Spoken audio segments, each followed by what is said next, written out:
Kita sangat prihatin ada teror bom gereja Wolf atau pelaku tunggal di kantor kepolisian. Dan saya hanya mengingatkan di akademi dulu, kalau kita belajar, maka pelajaran dasar tentang teror, nomor 1, teror adalah act of war. Ingat sekali lagi ya, saya ingatkan bahwa teror adalah act of war. Act itu adalah tindakan, war adalah perang. Jadi terorisme adalah bentuk perang terkecil. Dan perang terkecil adalah perang sel. Jadi pelakunya tunggal, pelakunya kecil. Jadi itu disebut perang teror.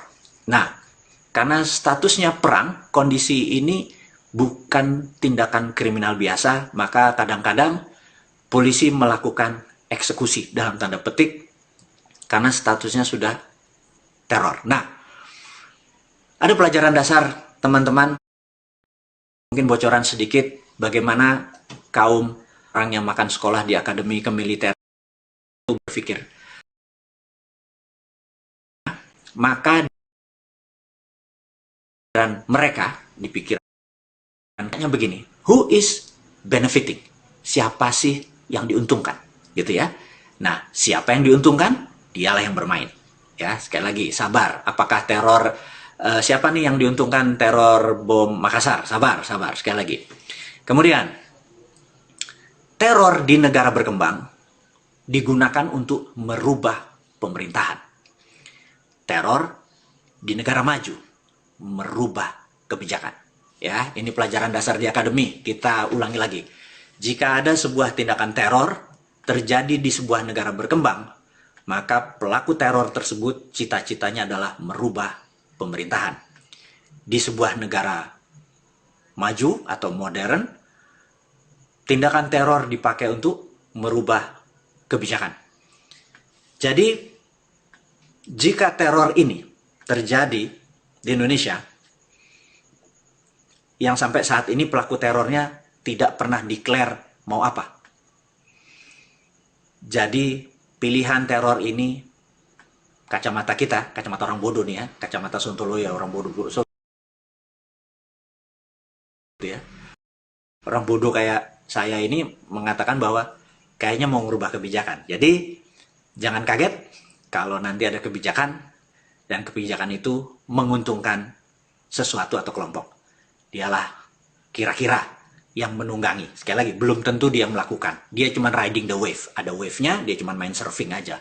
Memanfaatkan itu. Dan siapapun itu, ini hanya otak nakal kita bahwa membuat kita tidak selalu gaduh. Yang kedua adalah peristiwa di Balongan. Balongan ini agak sedikit berbeda karena terlalu dekat dengan peristiwa bom di Makassar. Sehingga otak nakalnya seorang shadow bertanya, Balongan itu benar-benar kejadian human error, kesalahan manusia, atau kecelakaan?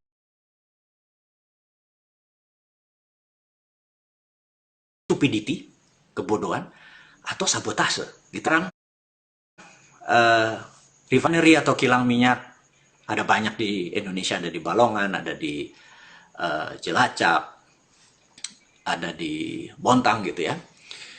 Kalau Anda saya kasih korek api 5 deh, bukan 1.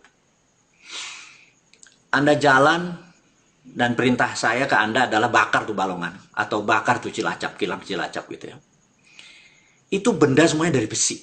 Mau itu pipa, pipa galvanis, pipa besi, kemudian valve-nya dari besi, tank farm-nya semua dari besi gitu ya. Yang bisa kebakar mananya gitu ya. Oke, mungkin kabel listrik bisa kebakar. Ya udah, positif negatif Anda colokin jebret itu nanti kebakar. Ini paling shutdown itu nanti sikirnya ya mati. Udah. Apakah kebakaran? Belum tentu. Berarti Anda harus bolongin itu atau Anda harus gergaji itu baru Anda bakar gitu ya. Pertanyaannya emang gak ada kamera gitu ya. Nah, jadi pertanyaan dalam hati ini, otak liar kita, Anda tahu bahwa saat ini Amerika dan China, nah ini gue harus ngomong apa adanya, Amerika dan Tiongkok memiliki armada atau angkatan perang bukan 3 matra lagi. Kalau Indonesia kan punya angkatan darat, angkatan laut, angkatan udara, punya 3 matra. Kalau mereka punya, dulu aja sudah 5, yaitu mereka punya Coast Guard, dan angkatan lautnya dibagi dua, ada Marine, ada Navy. Ya, sekali lagi, Navy adalah perang naval, perang kapal laut. Kalau Marine adalah perang daratnya angkatan laut. Jadi mereka punya tiga, dan saat ini Amerika dan Tiongkok memiliki matra. Amerika dengan satelitnya dan memiliki magnetic laser beam, bukan kayak film Star Wars ada cahaya yang berjalan, karena magnetik itu seperti SWL ya, itu kalau kita sonar yang untuk batu ginjal itu ya. Dan Amerika punya bisa tembak dari satelit, Tiongkok juga punya bisa dari kapal, dari barge dan lain sebagainya. Ini Balongan jangan-jangan Depok pantai juga pakai itu gitu ya. Sekali lagi, ini belum tentu benar. Kalau itu sabotage, nggak segampang membakar tadi, harus pakai yang alat canggih sedikit gitu ya. Mudah-mudahan sabotase ini hanya pemikiran liar dari seorang Sontoloyo, seorang bosman yang wong bodoh ngaku pinter ini. Tapi saya harap ini bukan sabotase. Saya harap ini yang kedua, yaitu memang kegoblokan, memang kebodohan sehingga kebakaran terjadi di Balongan. Nah, kalau ini kejadiannya di Jepang, rasanya pejabatnya ada yang udah ambil katana, sudah harakiri, sudah bunuh diri gitu ya. Atau mengundurkan diri lah setidak-tidaknya. Tapi sejauh ini, udah lewat berapa hari ya, udah hampir 2 minggu kali ya.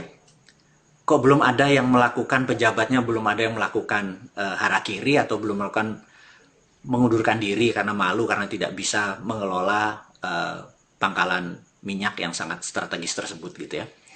Kok belum ada budaya malu gitu ya. Nah, itulah old mind. Saya ingatkan bahwa generasi kita nanti, kenapa saya bilang 2024 lama banget, nanti di 2024 generasi kita penuh malu yang gede. Jadi kayak gini nih pejabat kita nih yang new mind nih langsung mengundurkan diri dan nunduk, ngapunten, saya salah, saya mengundurkan diri. Dan ya mau itu direktur Pertaminanya kayak, mau itu direktur Balongan atau direktur utamanya atau komisaris utamanya, apapun lah. Mudah-mudahan saat ini menjadi pembelajaran bernegara. Kalau salah ya memang salah, kalau nggak capable memang nggak capable, kalau memang ini human error ya akui.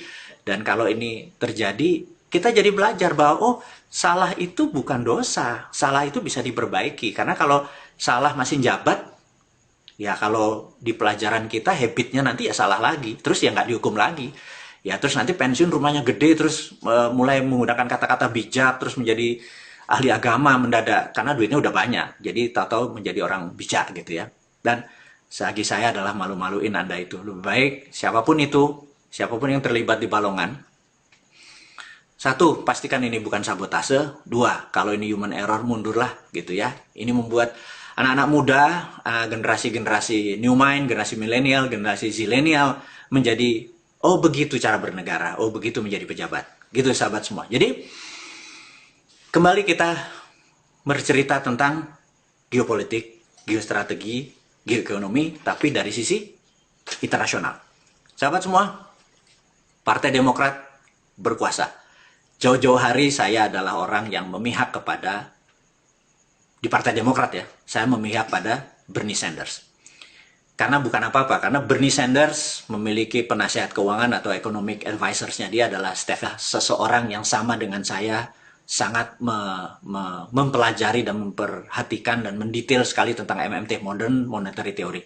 Di dunia ini hanya 2 negara yang mempraktekkan MMT, Modern Monetary Theory, yaitu Amerika dan Tiongkok. Amerika sejak tahun 71, Agustus 71, dan Tiongkok sejak 1989. Dan saya berharap Indonesia menjadi negara ketiga menggunakan MMT secara murni, di mana kalau old mind saat ini masih belum mau menerima MMT, mudah-mudahan new mind nanti di 2024 bisa mengadopsi sehingga kita menjadi negara berdaulat melebihi Tiongkok dan melebihi Amerika. Kenapa kita bilang mengatakan melebihi? Sahabat semua, Tiongkok itu negara kontinental. Indonesia negara archipelago, maritim. Amerika kontinental.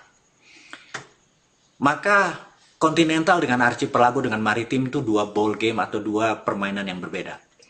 Dan sahabat semua tahu bahwa Tiongkok itu yang subur hanya sisi timur dari Tiongkok.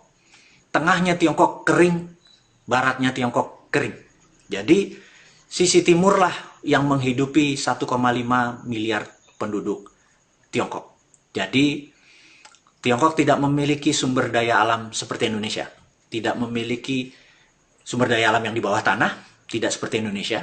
Tidak memiliki sumber daya alam di atas permukaan tanah seperti Indonesia yang subur dengan vulkanik tektonik yang selalu Allah berikan rutin gempa kecil yang untuk disebar pupuknya tadi. Tiongkok tidak memiliki itu. Amerika punya, sama Amerika juga tidak punya. Dan saat ini yang menarik, negara seperti Tiongkok yang tidak punya sumber daya alam, tetapi dia bisa menguasai di bursa rare earth atau tanah jarang, bursa tanah jarang. Nah, tanah jarang itu, sahabat semua, bukan hasil tambang. Tanah jarang atau rare earth adalah proses dari cracking benda-benda mineral biasa. Jadi bukan, oh tambangnya thorium di mana, tambangnya uranium di mana, nggak bisa begitu. Karena untuk mendapatkan itu mereka harus melalui proses cracking. Dan saat ini mereka untuk bahan cracking tersebut mereka bisa ngambil materialnya, misalnya dia ngambil nikel, kemudian dapat lithium. Dibayarnya nikel. Dia bisa ngambil bauksit, dia bisa ngambil yang lain, nanti dia bisa mengambil thorium dari sumber yang lain.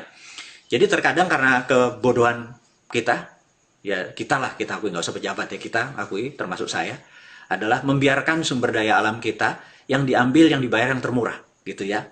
Misalnya nikel yang termurah, lithium yang termahal, lithiumnya nggak dibayar, gitu ya. Diambilnya adalah nikelnya. Dan saya sebenarnya sudah gerah sebenarnya secara pribadi, sumber daya alam kita ini harusnya tidak boleh dikelola seperti itu. Jadi kalau bisa, jangan sumber daya alam diambil mentah atau ore-nya, tetapi harus sampai finish produknya. Jadi kalau nikelnya 99,9-nya refinery-nya harus di Indonesia. Kalau mau ambil uraniumnya sampai uranium 99,9 di Indonesia. Kalau mau ambil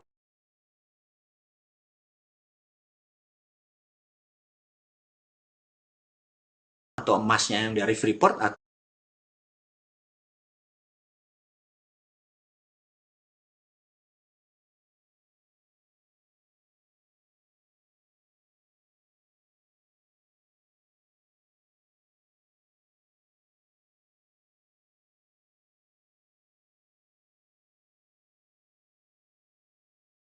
dari kopernya itu jangan koper konsentrat buat refinery di Indonesia, sehingga AU-nya tadi atau aurumnya tadi, emasnya tadi 100% udah di Indonesia. Pokoknya namanya 99,9 yang jadi metal tadi itu harus prosesnya berada di Indonesia. Jadi jangan sumber daya alamnya. Nah, sekali lagi, mereka menjadi negara besar, Amerika dengan teknologi dan haksa dengan kekuatan berpikirnya, saya intelijen yang sangat terkenal. Saya setiap hari, setiap bulan saya baca buku satu. Sekarang saya lagi baca buku namanya Oneness versus 1%. Oke, kita nggak usah bicara lagi, hanya membuktikan buku yang menarik, judulnya Operation Paperclips. Ini adalah sebuah operasi yang menyerang Jerman. Jadi sebelum Hitler dieksekusi. Nah, 1.100 ilmuwan Eropa tidak mendapatkan Nobel banyak seperti Nobel yang diperoleh oleh orang-orang pinter. Dan di sana kita tahu patennya itu bisa ribuan per hari, di Indonesia cuma 6 kali setahun, paten internasional ya. Dan di sini bahwa Amerika adalah negara yang sangat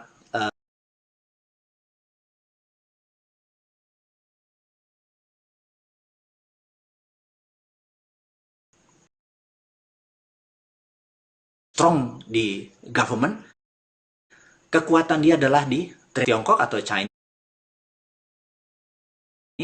adalah secara bawah sadarnya adalah bank. Jadi yang satu jago dagang, yang pinker. Kedua, bangsa ini dan negara ini menjadi bangsa besar, dan karena itu kalau Indonesia menggunakan MMT, Indonesia ini bangsa yang luar biasa. Satu, bangsa Indonesia bangsa yang kreatif. Udah, jangan ditanya deh. Bangsa Indonesia bawah sadarnya adalah orang yang kreatif. Kemudian alamnya, bangsa Indonesia itu memiliki mineral yang luar biasa, yang di dalam tanah, di permukaan tanah luar biasa, dan di lautnya kita mengontrol ikan, dan mengontrol jalur distribusi.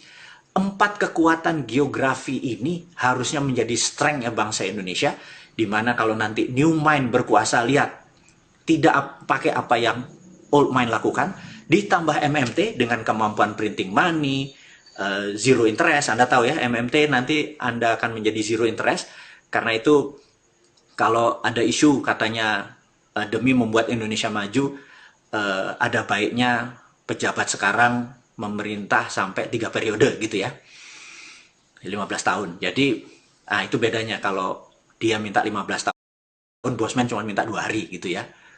2 hari ini, hari pertama Anda semua tahu, saya ulangi lagi ceritanya. Hari pertama adalah kita akan nolkan bunga deposito. Begitu bunga depositonya nol, maka ada 5.600 triliun keluar dari bank tersebut. Kalau Anda punya 1 triliun rekeningnya, katakanlah, yang setiap tahun Anda dapat 50 miliar duduk-duduk manis, pamer-pamer di IG tentang kekayaan Anda, mendadak Anda jadi nol, nggak punya income, karena memang Tina ya, there is no alternative. Nggak ada alternatif lain kecuali bunganya kita nolkan. Akhirnya uang itu dikeluarkan. Kalau Anda keluar itu ke luar negeri, Anda kena penjara 10 tahun, namanya flight capital. Ini New Mind nanti pasti akan lakukan. Akhirnya uang itu akan menjadi proyek, akan menjadi underlying bisnis di Indonesia. Muter dalam satu malam itu muter, tumbuh tanpa perlu duitnya Tiongkok, tanpa perlu IMF, tanpa perlu minjem, tanpa perlu menteri yang sangat pintar-pintar. Ekonomi langsung tumbuh dalam satu malam. Dan apa yang terjadi habis saat itu? Ya marah. Ya hari ketiga Bosman-nya ditembak gitu ya, mati. Ya sudah. Tapi 2 hari itu akan membuat semua orang tercerahkan, membuat orang keluar dari solusinya. Ya nanti penggantinya ya langsung menjalankan metode strategi New Mind ini. Jadi sahabat semua, itu hanya sebuah sanepo, hanya sebuah kiasan bahwa kenapa mesti 3 kali masa jabatan, 2 hari juga bisa make a difference gitu ya, kalau benar-benar cinta NKRI garis lurus gitu. Nah, balik ke Partai Demokrat yang berkuasa, di belakangnya globalis, yang Trump udah dijelek-jelekin, Trump out ya. Gak apa-apa, saya memang pembela Trump. Saya tidak pernah membilang bahwa Trump akan menang, tapi saya on Trump side karena Trump adalah patriotis, nasionalis secara karakternya, bukan asshole-nya dia secara individu. Sekali lagi, harus Anda bedakan ini semua. Dan sekarang, singkat cerita, Demokrat berkuasa. Demokrat kemudian menerbitkan, saya ingatkan, ada di video berkali-kali video saya, tulisan berkali-kali si Bosman ini mengingatkan bahwa di malam sebelum inauguration atau sebelum pelantikan Biden dipanggil Pentagon, duduk sangat serius, Pentagon minta satu syarat, bahwa anggaran militer Departemen Pertahanan atau Pentagon adalah $3 triliun selama 4 tahun ke depan. Dan itu disetujui oleh Miley tanda tangan sebagai Joint Staff General di Amerika. Kemudian Biden setuju, dan kemudian kemarin uang keluar 1,9 triliun atau 27.000 triliun. Dari mana? Dari IMF. Minjem dari Tiongkok? Enggak lah, itu printing money. Sekali lagi, bagi para guru besar, dosen, mahasiswa kampus ilmu ekonomi, tolong dijawab pertanyaan sederhana dari kaum MMT yang bodoh ngaku pinter ini, kenapa di Amerika nggak ada inflasi? Dengan 1,9 triliun di print kemarin, yang 40%-nya adalah buat CIA operation. Dan begitu CIA operation ini dapat anggaran, mendadak ada peledakan di Indonesia, di beberapa negara. Jadi kita ini cuman bilang, lihat di zaman Trump kan nggak ada begituan kan, karena memang nggak ada anggarannya dan fokusnya bukan di situ, perangnya perang dagang. Dan di zaman Demokratnya Pak Biden ini, ya udah, kejadiannya seperti dulu lagi, seperti zaman Obama, seperti zaman Clinton. Dan Indonesia harus hati-hati, karena wakilnya CIA, nanti saya sebut namanya ya, yang saat ini menjabat adalah mereka yang, dia adalah orang yang menginisiasi tentang Papua. Sekali lagi sahabat semua, saya mengingatkan, berbisnis, berdagang, bernegara, tidak segampang masuk gorong-gorong gitu ya. Kita harus lebih rinci, harus lebih berani lagi melihat bahwa semua itu berubah. Mungkin cocok dulu 7 tahun yang lalu, tapi ke depan saya ingatkan, yuk kita bernegara dengan elegan, di mana kita akan melakukan lobby-lobby tingkat dunia, bukan sekedar dagang saja dengan Tiongkok dan dengan Amerika. Kita harus menggunakan kekuatan bukan economic benefit saja untuk negara Indonesia, tapi juga harus ada namanya country benefit, ada namanya humanitarian benefit. Jadi di mana pada saat nanti kita deal, bukan kita lebih kaya saja, tapi manusia Indonesia lebih sehat, lebih powerful, lebih berdaulat. Dan saya harapkan ini adalah deal yang dilakukan oleh Kementerian Luar Negeri dan mereka-mereka lobbyis internasional, yang saya harapkan kita mulai berpikir lebih powerful lagi untuk bernegara ini. Nah, saya ingatkan sahabat semua bahwa bom dan teror di zaman Biden ini akan terus panjang, dan caranya mengakhirinya gimana, gitu kan? Cara mengakhirinya adalah pergi ke Amerika, gitu ya. Saya ada cerita sedikit, ini kisah nyata, sewaktu saya masih aktif di agensi. Itu adalah Badan Intelijen Pertahanan. Jadi saya berharap ke depan Indonesia memiliki Badan Intelijen Pertahanan di bawah Kementerian Pertahanan. Karena DIA atau Defense Intelligence Agency tugasnya berbeda dengan CIA, tugasnya berbeda dengan FBI. Jadi kalau tidak punya DIA, banyak hal yang bocor dalam defense atau melindungi keutuhan bernegara. Jadi suatu hari dulu, salah satu tugas di hari Rebo, di mana Senin, Selasa, Kamis, Jumat, Sabtu, Minggu saya adalah makhluk ekonomi.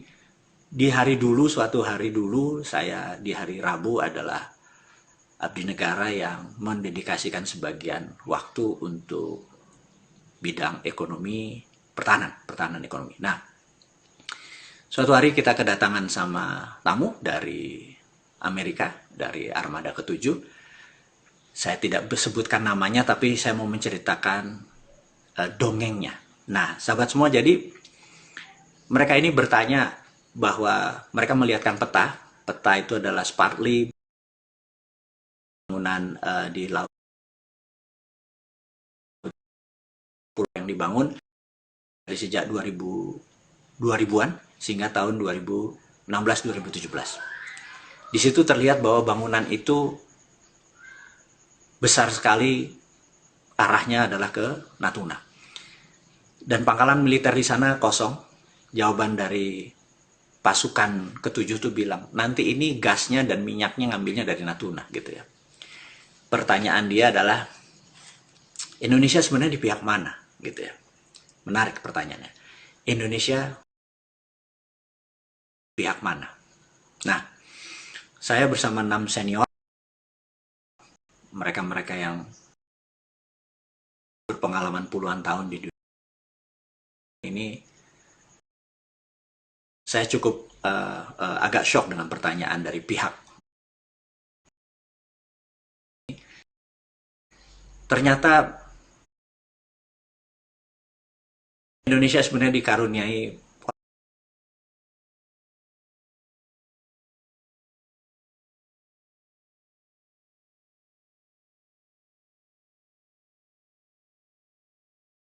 orang-orang pintar, karena ke-6 orang senior tadi menjawab sangat diplomatis.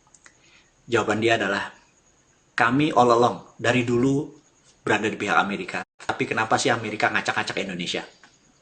Dengan teroris, dengan act of terror. Kalimat itu cukup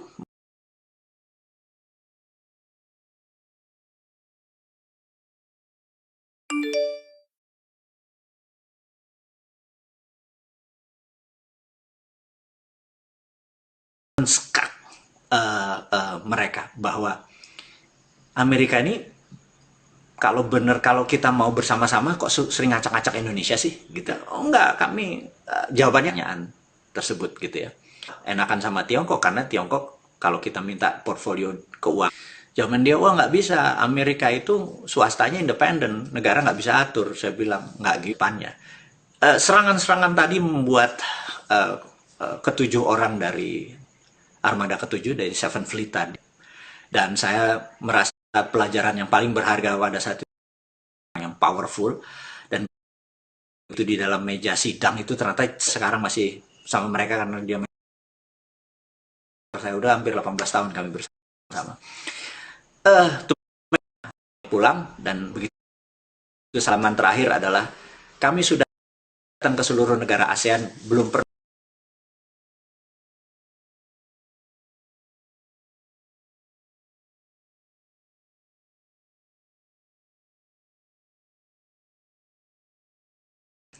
give us the name that we can trust.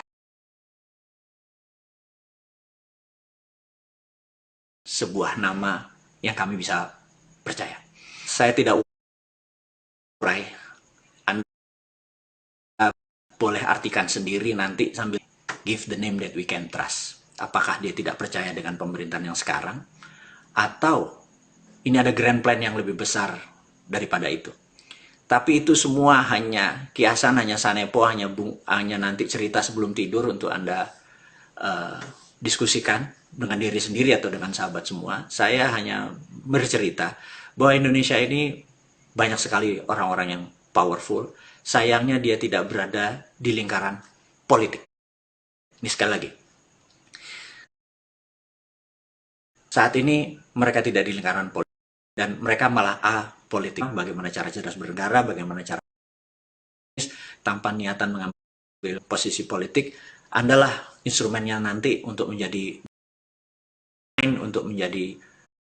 orang-orang yang baru menguasai Indonesia agar Indonesia menjadi negara yang berdaulat menggunakan MMT karena kita mempunyai infrastruktur yang kuat, yaitu sumber daya alam, sumber daya geolokasi kita, dan kemudian kita menggunakan strategi MMT. Pasti Tiongkok lebih besar dari Amerika karena memiliki apa yang Amerika, dan ini yang membuat kami menunggu 2024 kok lama seperti judulnya hari ini. Sahabat semua, dimanapun Anda berada, kita di penghujung. Mohon maaf jika ada atau terlalu vulgar. Ini hanya untuk dan sahabat semua bahwa Indonesia adalah salah satu negara atau negara besar. Kalau kita memilih tidak bergantung pada negara lain, tapi bergantung pada putra bangsa sendiri. Hairul Kalam, terima kasih buat waktunya. Selamat menikmati istirahat di hari Minggu. Sebentar lagi kita akan puasa bagi sahabat yang berpuasa di bulan Ramadan. Dari saya, Assalamualaikum warahmatullahi wabarakatuh.